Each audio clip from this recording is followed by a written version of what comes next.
नमस्कार मित्रों। आज एक्सेल की क्लास में हम पढ़ेंगे कंडीशनल फॉर्मेटिंग के बारे में। कंडीशनल फॉर्मेटिंग होम टैब के अंतर्गत स्टाइल ग्रुप में एक कमांड है जिसमें हम कंडीशनल फॉर्मेटिंग अलग अलग तरीकों से कैसे उपयोग करते हैं। आज की क्लास में हम कंडीशनल फॉर्मेटिंग को समझेंगे। एग्जाम्पल के लिए आपके सामने 10 स्टूडेंट का एक डेटा है, एक मार्कशीट है जिसमें बच्चों के नाम, स्टूडेंट के नाम दिए हुए हैं और उन्होंने हर सब्जेक्ट में कितने कितने नंबर गेन किए हैं, उनके मार्क्स का डेटा यहाँ पर दिया हुआ है और उसके आधार पर उन बच्चों के टोटल मार्क्स और कितने परसेंटेज उन्होंने गेन किए हुए हैं, ये आपके पास में डेटा दिया हुआ है। आइए हम देखते हैं कंडीशनल फॉर्मेटिंग का उपयोग करके हम कैसे अपने डेटा को आसानी से दिखा सकते हैं। फॉर एग्जाम्पल आपके पास आप एक स्कूल के प्रिंसिपल को आपको अपने क्लास के बच्चों का डेटा रिप्रेजेंट करना है और आपके प्रिंसिपल ने कहा कि चलिए मुझे बताइए कि आपके क्लास में ऐसे कितने बच्चे हैं जिनके परसेंटेज 60 से ऊपर हैं। तो आप क्या करेंगे, आप परसेंटेज वाले कॉलम को सिलेक्ट करेंगे और परसेंटेज वाले कॉलम को सिलेक्ट करने के बाद कंडीशनल फॉर्मेटिंग में जाएंगे, हाईलाइट सेल रूल में जाएंगे, इसके बाद ग्रेटर देन के कॉलम में जाएंगे और यहाँ पर 60% के ऊपर यदि आपको बच्चों को छांटना है तो आप यहाँ पर 60% लगाएंगे और इस तरह से आपके पास एक डेटा मिल जाएगा। देखिए आपको डेटा जो भी बच्चे 60% से ऊपर हैं उसके light red fill with dark red text से डेटा दिखने लगा है। अगर हम अपने डेटा को और चेंज करना चाहते हैं तो हम yellow fill with dark yellow text कर सकते हैं। हम अपने प्रदर्शन को और दिखाना चाहते हैं तो हम green fill with dark green text कर सकते हैं।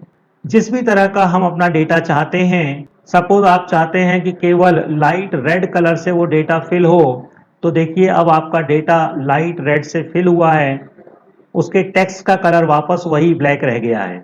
यदि आप चाहते हैं कि आपका टेक्स्ट रेड हो जाए तो आपका केवल टेक्स्ट रेड हुआ यहाँ पर और सारी की सारी सेल सेम रह गई है।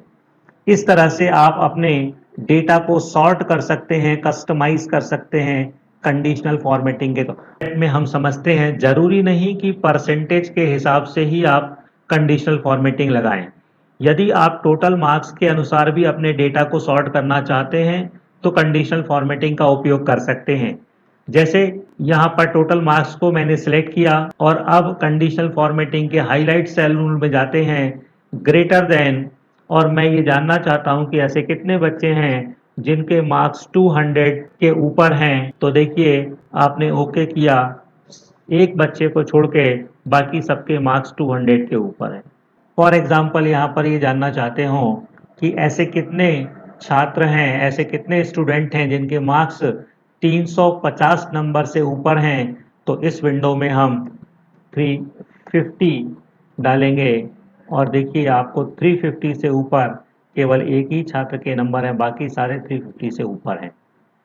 इस तरह से हम कंडीशनल फॉर्मेटिंग का उपयोग करके हाईलाइट सेल रूल, मतलब उस सेल को हाईलाइट कर सकते हैं जिस सेल की जो डिजायर्ड वैल्यू हम लेना चाहते हैं। चलिए वापस अगला फॉर्मूला इंप्लीमेंट करने के लिए पहले मैं यहाँ पर रूल्स को क्लियर कर देता हूँ। याद रखिएगा हमेशा हाईलाइट करने के लिए या एक्सेल में कोई फॉर्मूला लगाने के लिए उसके रूल्स को जब तक अलग नहीं करेंगे तो उस पर दूसरा रूल लगाएंगे तो गलत डेटा मिल सकता है। आइए अब हम कंडीशनल फॉर्मेटिंग के लेस देन ऑप्शन को समझते हैं। लेस देन मतलब अगर मैं ये जानना चाहता हूं कि ऐसे कितने बच्चे हैं जिनको 250 से कम मार्क्स मिले हैं, ओके करूंगा और देखिए यहाँ पर एक बच्चा आया जिसके 250 से मार्क्स कम थे, बाकी सभी के 250 से ज़्यादा थे। एक बार फिर से इम्प्लीमेंट कर लेते हैं इसको। यदि मैं यह जानना चाहता हूं कि इसमें ऐसे कितने छात्र हैं जिनको 300 से कम नंबर मिले हुए हैं, तो मैं वापस क्या करूंगा, कंडीशनल फॉर्मेटिंग पे जाऊंगा, हाईलाइट सेल रूल पे जाऊंगा और लेस देन जाऊंगा। यहाँ पर मैंने 350 मार्क्स डाल दिए और 350 मार्क्स डाल दिए तो देखिए ऐसे बच्चे निकल कर आ गए जिनके मार्क्स 350 से कम थे। इस तरह से हम कंडीशनल फॉर्मेटिंग के हाईलाइट सेल रूल का उपयोग करके अपनी डिजायर्ड वैल्यू को हाईलाइट कर सकते हैं। आइए अब हम समझते हैं थर्ड ऑप्शन को हाईलाइट सेल रूल के, जिसमें बिटवीन आ रहा है। बिटवीन मतलब किसी दो वैल्यू के बीच के नंबरों को फाइंड करना। बिटवीन को क्लिक करेंगे। अब मैं ये जानना चाहता हूँ कि 150 से लेकर के 300 मार्क्स के बीच में ऐसे कितने बच्चे हैं। तो मैंने यहाँ पर 150 से स्टार्टिंग रेंज डाली, 300 मैंने लास्ट रेंज डाली, ओके करूँगा तो ऐसे 3 स्टूडेंट्स के मार्क्स आए हैं जो 150 से। इस तरह से हम हाईलाइट सेल रूल का उपयोग करके अपने डेटा को और भी अच्छे तरह से रिफाइन कर सकते हैं। अगेन मैंने यहाँ पर रूल को क्लियर कर दिया। अब इसके अगले ऑप्शन की तरफ जाते हैं, इक्वल टू। अगर मैं यह जानना चाहता हूँ कि एक बच्चा, उसके एग्जैक्ट नंबर कितने हैं। सपोज मैं ये जानना चाहता हूँ कि कोई बच्चा है जिसके मार्क्स 315 आए हैं, वो बच्चा कौन सा है। मैंने जैसे ही यहाँ पर क्लिक किया, देखिए दो छात्रों के नंबर यहाँ पर 315 आ गए। फिर से समझते हैं। मान लीजिए मैं ये जानना चाहता हूँ कि ऐसे कौन सा छात्र हैं या ऐसा कौन सा छात्र है जिसका नंबर 334 आया है। मैं इक्वल टू पर जाऊंगा और 334 का डेटा डालूंगा। एक छात्र का नंबर यहाँ पर 334 टोटल आ गया है। इस तरह से हम कंडीशनल फॉर्मेटिंग के हाईलाइट सेल रूल का उपयोग करके डिजायर्ड सेल को हाईलाइट करके हम अपना डेटा, अपनी सॉर्टिंग कर सकते हैं। अगेन हम रूल क्लियर करते हैं। चलिए अब आगे देखते हैं कंडीशनल फॉर्मेटिंग के हाईलाइट सेल रूल का अगला ऑप्शन, टेक्स्ट दैट कंटेन। अभी तक जैसा हमने पढ़ा, हमने जो भी डेटा पे काम किया वो सारा न्यूमेरिकल वैल्यूज पर काम किया। जैसा कि इस रूल के नाम से ही समझ में आ रहा है, टेक्स्ट दैट कंटेन मीन्स हम ऐसे डेटा को हाईलाइट कर सकते हैं जिसमें टेक्स्ट की वैल्यूज लिखी होगी। अब टेक्स्ट की वैल्यूज को सिलेक्ट करते हैं। यहाँ पर देखिए इस मार्कशीट में नेम का कॉलम है जहाँ पर टेक्स्ट लिखा हुआ है। हम चाहें तो केवल नेम को सिलेक्ट कर सकते हैं और हम चाहें तो पूरी की पूरी टेबल जिसमें टेक्स्ट और न्यूमेरिकल वैल्यूज दोनों दी हैं को भी सिलेक्ट कर सकते हैं। और अब हम कंडीशनल फॉर्मेटिंग से हाईलाइट सेल रूल में जाते हैं और टेक्स्ट दैट कंटेन में जाकर हम मान लीजिए जानना चाहते हैं कि ज्योति, OTI, ज्योति, देखिए रेड कलर से सेल हाईलाइट हो गई। इस तरह से हम कंडीशनल फॉर्मेटिंग के हाईलाइट सेल रूल से टेक्स्ट की वैल्यूज को फाइंड आउट कर सकते हैं, हाईलाइट कर सकते हैं। आइए अब समझते हैं डुप्लीकेट वैल्यूज को कैसे फाइंड किया जाएगा। सबसे पहले मैं रूल को क्लियर करता हूं।